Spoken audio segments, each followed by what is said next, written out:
Les cas graves de COVID-19 seraient-ils en fait causés par une bactérie infectée par le nouveau coronavirus?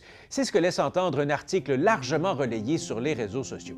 Un copier-coller de cet article tiré d'un média nommé Israel Magazine et partagé plus de 12 000 fois sur Facebook laisse croire qu'une découverte majeure effectuée par des chercheurs offrirait un grand espoir de traitement à la COVID-19.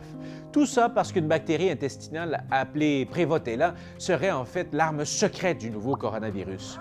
Selon cette idée, une fois infectée par le SRAS-CoV-2, cette bactérie déclencherait, et je cite, l'hyperréaction immunitaire qui délabre les poumons et tue le malade. Fin de citation. Le plus souvent, ces malades seraient des personnes âgées parce qu'elles seraient porteuses de taux plus élevés de cette bactérie. Conclusion de cet article, il suffirait d'antibiotiques déjà connus pour enrayer la COVID-19. Verdict, un tour rapide de la question nous permet de conclure que cette hypothèse n'a aucune base scientifique. Premièrement, le SRAS-CoV-2 n'infecte pas des bactéries, mais plutôt des cellules humaines grâce à une protéine appelée protéine S, un fait confirmé par un virologue et une professeure en médecine consultée par mon collègue Nicolas de Rosa.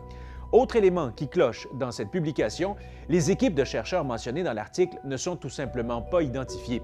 Pire encore, le rédacteur en chef du magazine à l'origine de cette fausse nouvelle dit en entrevue être incapable d'en retrouver la source.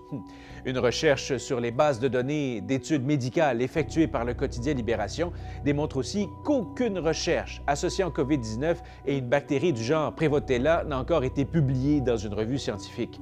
Tout ce qu'on a pu trouver au sujet de la Prevotella sont des lettres de recherche publiées par un chercheur du nom de Sandeep Chakraborty. Ces lettres de recherche n'ont aucune valeur scientifique et ne sont que spéculations, selon la professeure de médecine à l'Université McGill, Anne Gatignol, qui nous suggère de se fier uniquement sur des recherches publiées par des revues qui incluent un processus indépendant de révision par des pairs. Pour d'autres détails au sujet de cette fausse découverte majeure, je vous suggère de consulter l'article de mon collègue Nicolas de Rosa, disponible sur notre site Web et dans notre groupe Facebook. Continuez à nous écrire et n'oubliez pas de regarder notre émission diffusée les samedis et dimanches sur ICI RDI. Salut!